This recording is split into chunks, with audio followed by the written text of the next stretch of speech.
Welcome back to day 4 of Personal Power. Hey, I want to congratulate you on your commitment and keeping it to follow through each and every day and build one success on the day before. It's this kind of simple daily input that creates the chains of positive success programming instead of the old conditioning that may have controlled some of your success or failure in the past. So let's get started. Obviously, you've already done your exercise. I don't even have to bring that up anymore, do I? Well, good. Today, what we're going to study is what is and how to use neuroassociative conditioning, step by step. Now, this science of neuroassociative conditioning, or NACS as I call it, N-A-C apostrophe S, the whole idea is to give you the knack of controlling your life, if you will. That's the metaphor. I developed this science out of frustration, quite honestly. For many years, I've been considered to be one of the top experts in a science known as neuro-linguistic programming. And it was a science that I studied about 6 years ago with the co-founder. And I didn't develop it, but I really mastered what he taught. And I was incredibly impressed by the work. It allowed me to make changes in people with lightning-like speed. Changes that for years they've been trying to make in their own life, but had been unable to do.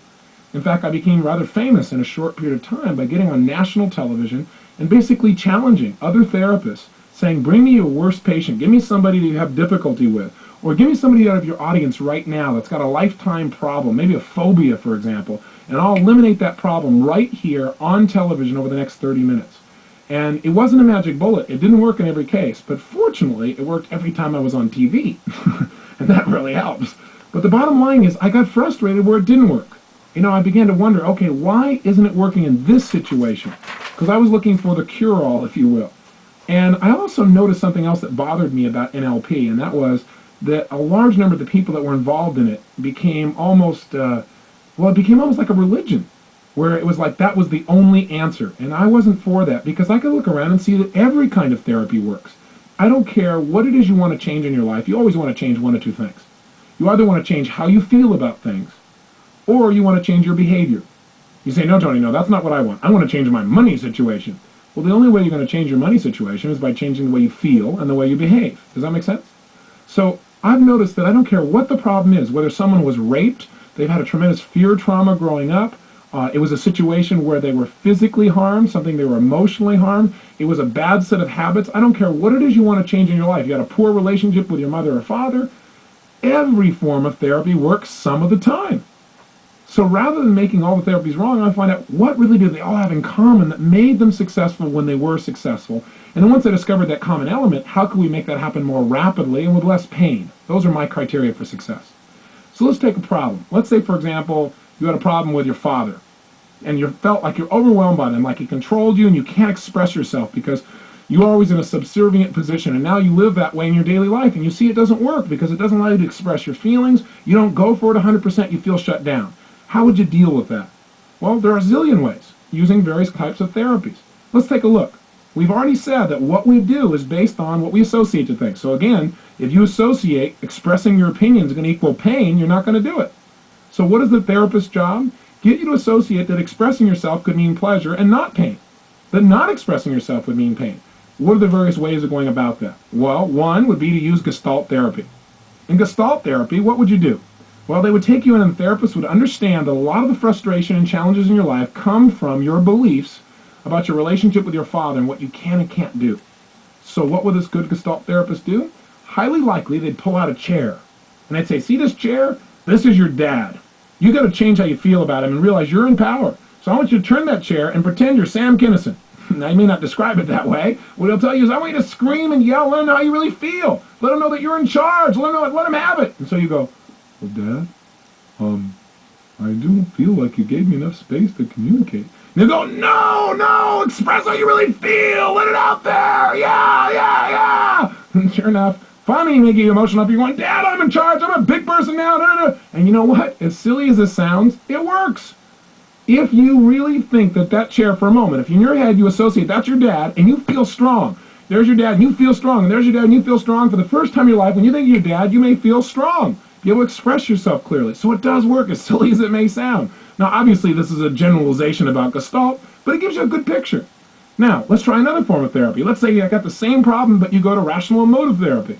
There, a competent therapist is going to teach you that your frustration is not having anything to do with your boss or your dad or your brother or your sister, but specifically it's not your dad.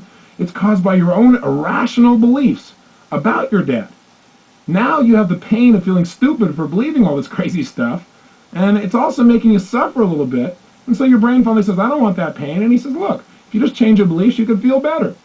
And through this conversation, if you trust the therapist and if they're confident enough, pretty soon you may change what you associate to your relationship with your dad. Sure enough, your behavior changes again. But notice what has changed when it works, because it doesn't always work.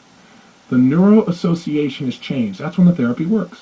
When you now have a new meaning for what being with your dad means. You have a new meaning for a relationship. Let's try another approach. Let's say you try Rogerian counseling.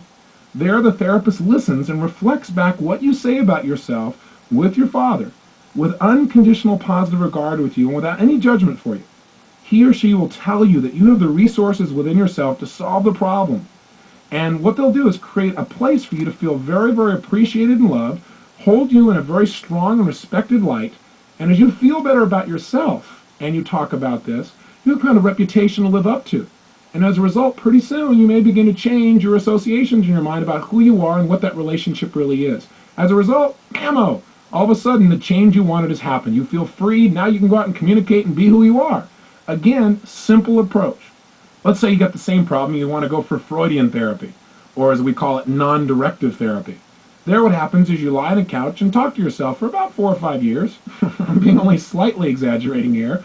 And what happens, though, is that you say things, you ask questions, and all they do is reflect them back to you, get you to think about them. And by reevaluating your life in so many different details, and you're feeling different now than you did then, eventually, hopefully, you make new neuroassociations. Although there's no guarantee in this therapy because the therapist is not to direct you. That's what non-directive therapy means. The only challenge I have with it is how long it takes. So all therapies work, and we've already identified what happens at the moment they actually work. In other words, when somebody has a breakthrough, what is that breakthrough? The breakthrough is at that moment, the meaning of what's happened in their life has changed. They've changed what they associate to that person or that situation. For example, if somebody had been raped, they're going to continue to have trauma until they change the meaning. In other words, the reason they feel upset and the anger and the hurt and the pain, they have every right to, but the reason is what that means to them. That means they were violated. It means their life's out of control. It means, let's say, that they're dirty. Whatever it is that they've associated in their head is making them feel pain. Now, people who change that have changed the meaning. There comes a point where that rape now means that they're stronger than they've ever been in their life and they can now help other people. Or that rape now means that it'll never happen again because they know how to handle themselves. Or that rape means it's a chance for them to expand. I don't know what it is. It's different for every person, but if the meaning doesn't change, the person's life doesn't change. There's a gentleman by the name of Viktor Frankl who wrote a book that you should read. It's called Man's Search for Meaning. Fabulous book. Viktor Frankl was a psychiatrist of Jewish heritage who during World War II had the unbelievably unfortunate experience of being locked up in a Nazi concentration camp where death seemed certain. Now the interesting thing that happened there is while most people just gave up and died, he somehow, through a series of experiences, began to trigger and associate to being in that camp the possibility of power and pleasure. What do I mean by that? Well, what he noticed was that maybe 1 out of 25 people were going to live. But he wanted to know what made that 1 out of 25 make it while everybody else around them died.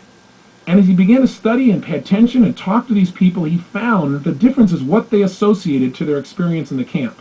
For most people, being in the camp meant instant death. They gave up right away.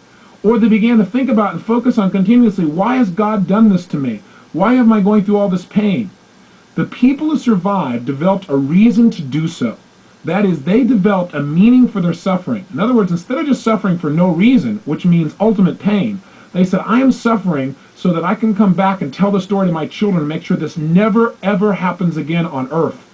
And for them, the ability to come back and tell that story, the ability to touch the future, was enough pleasure that it enabled them to create a meaning out of their present pain. In other words, if they could just hang in here through this pain, the ultimate pleasure in the long term would be worth much more than the pain they were going through. They had a reason to live. They had a meaning.